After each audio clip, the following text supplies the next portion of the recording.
बिहार के बाद अब उत्तर प्रदेश की राजनीति में भी जातीय जनगणना को लेकर मांग तेज हो गई है। विधानसभा के शीतकालीन सत्र के दौरान न सिर्फ विपक्ष ने बल्कि सत्तारूढ़ भारतीय जनता पार्टी ने भी जातीय जनगणना को लेकर अपना रुख स्पष्ट किया। एक और विपक्ष से अखिलेश यादव समेत तमाम नेताओं ने सरकार से जातिगत जनगणना कराने की मांग की, तो बीजेपी की ओर से केशव प्रसाद मौर्य ने विधान परिषद में कहा कि हम जातिगत जनगणना के समर्थक हैं। इस बीच मायावती ने ट्वीट करके बसपा का रुख साफ किया है। मायावती ने ट्वीट करके लिखा कि सदन की आगामी 4 दिसंबर से शुरू हो रहे शीतकालीन सत्र से पहले आज सर्वदलीय बैठक में बीएसपी द्वारा संसद के आगामी 4 दिसंबर से शुरू हो रहे शीतकालीन सत्र से पहले आज सर्वदलीय बैठक में बीएसपी द्वारा सरकार से देश में जातीय जनगणना कराए जाने की मांग पुनः की गई, जबकि इसकी मांग देश के कोने कोने में उठ रही है। केंद्र सरकार द्वारा इस बारे में अविलंब सकारात्मक कदम उठाना जरूरी। वैसे विभिन्न राज्य सरकारें सामाजिक न्याय की दुहाई देकर आधे अधूरे मन से जातीय जनगणना कराकर जनभावना को काफी हद तक साधने का प्रयास कर रही हैं, किंतु इसका सही समाधान तभी संभव है जब केंद्र सरकार राष्ट्रीय स्तर पर सही जातीय जनगणना करा के लोगों को उनका हक देना सुनिश्चित करेगी। वहीं मायावती के इस ट्वीट को ट्वीट करते हुए बहुजन समाज पार्टी के नेशनल कोऑर्डिनेटर और उनके भतीजे आकाश आनंद ने लिखा कि आदरणीय मायावती जी ने सही कहा कि कई राज्यों की सरकारें सामाजिक न्याय की दुहाई देकर आधे अधूरे मन से जातीय जनगणना कराकर जनभावना को काफी हद तक साधने का प्रयास कर रही हैं। जातीय जनगणना केंद्र स्तर से हो तो बेहतर है, वरना चुनाव जीतने के लिए चलाए जा रहे ऐसे प्रोपेगेंडा से कुछ नहीं होगा। बीएसपी ने हमेशा जातीय जनगणना की मांग उठाई है, इसलिए दलित पिछड़ों का बीएसपी के साथ जुड़कर बहन जी को प्रधानमंत्री बनाना बहुत जरूरी है। दरअसल जिस तरीके से बिहार में नीतीश कुमार की सरकार ने जातिगत सर्वे कराया है, उसके बाद से चुनावी माहौल बदलता हुआ नजर आ रहा है। ऐसे में मायावती उन पर तंज कस रही हैं और साथ ही साथ बीजेपी पर यह दबाव भी बना रही हैं कि जातिगत जनगणना कराई जाए। हालांकि उत्तर प्रदेश की विधानसभा के शीतकालीन सत्र के दौरान सत्ता पक्ष और विपक्ष दोनों ने इस मुद्दे को जमकर उठाया। ताकि आशीर्वाद से ये सफल नहीं होने पाएगा।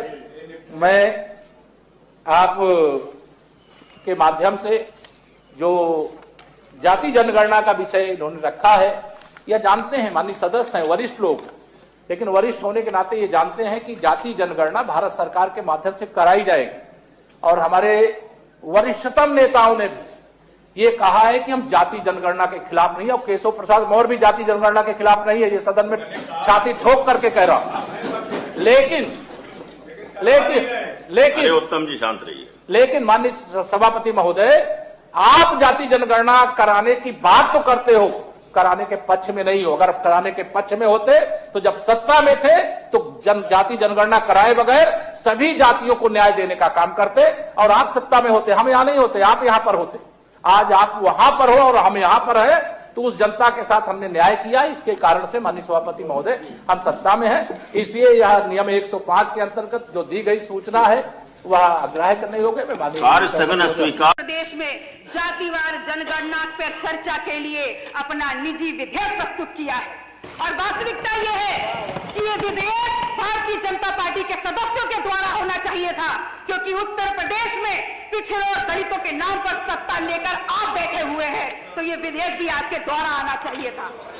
और ऐसा नहीं है, पर्याप्त संख्या में भारतीय जनता पार्टी में पर्याप्त संख्या में दलित और पिछड़ों की नुमाइंदगी करने वाले, प्रतिनिधित्व करने वाले यहाँ पर सदस्य बैठे हुए हैं, लेकिन सब के सब पंगु हैं, और आप पंगु हैं। इसलिए यहाँ पर आप जेल कहे या कुछ भी कहे, सच्चाई नहीं छुपने वाली। माननीय सदस्य पीछे क्या है? माननीय सदस्य यहाँ पर दलित और पिछड़ों का काट करने का काम कर रही है। यहाँ पर अगर बात करो अनुसूचित जनजाति की, यहाँ बात करो जातिवार जनगणना की, माननीय सदस्य अनिल पटेल जी पीछे में आइए, सप्लीमेंट्री बजट में आइए।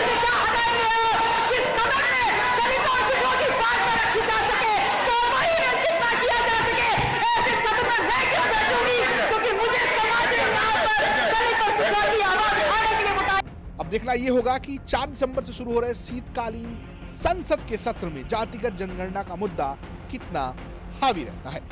ब्यूरो रिपोर्ट तक।